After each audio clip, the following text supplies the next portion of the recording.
Houston, we have a problem. There's a problem with rescuing the stranded astronauts from the International Space Station. SpaceX and Boeing spacesuits are not compatible, and NASA has got some tough decisions to make. Wait to hear this. NASA are still busy evaluating the risks involved in returning NASA astronauts Sonny Williams and Butch Wilmore back to the Earth, and they've been stranded on board the International Space Station since early June.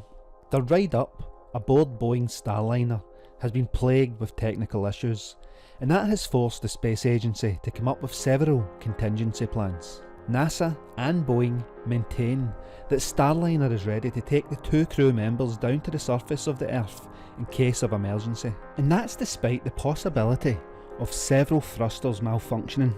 Even alternative rideshare options could expose Williams and Wilmore to considerable risks.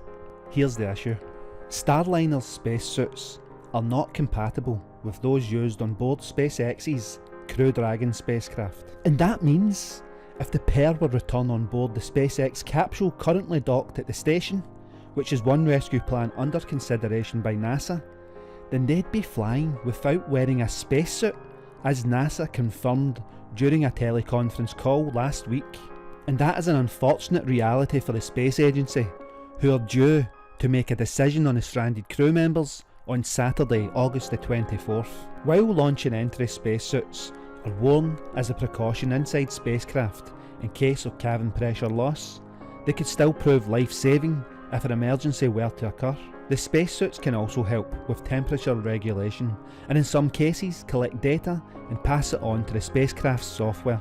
The reason for the incompatibility between SpaceX's and Boeing's spacesuits is due to the nature of NASA's Commercial Crew program, which funded the development of both Boeing's Starliner and SpaceX's Crew Dragon spacecraft. If NASA opts to unlock Starliner from the space station without the astronauts aboard, there will be a short period of time when the only way for Wilmore and Williams to come home is on the SpaceX Dragon spacecraft, currently parked at the space station. And in that case, the Dragon capsule would have to re-enter the atmosphere with a crew of 6 as opposed to the normal complement of 4 astronauts. Wilmore and Williams would not wear pressure suits for the trip back to the Earth. If this is how NASA proceeds, 2 SpaceX-made launch and entry spacesuits for Williams and Wilmore would launch on the following Dragon mission in late September. This Dragon spacecraft would launch with a crew of 2 rather than 4 for a 5 or 6 month expedition. That would leave empty seats for the Starliner astronauts to occupy when it comes back to the Earth next year. According to the NASA website, if the decision is made to return the Starliner spacecraft to the Earth without a crew, Wilmore and Williams will remain on the space station until at least February 2025.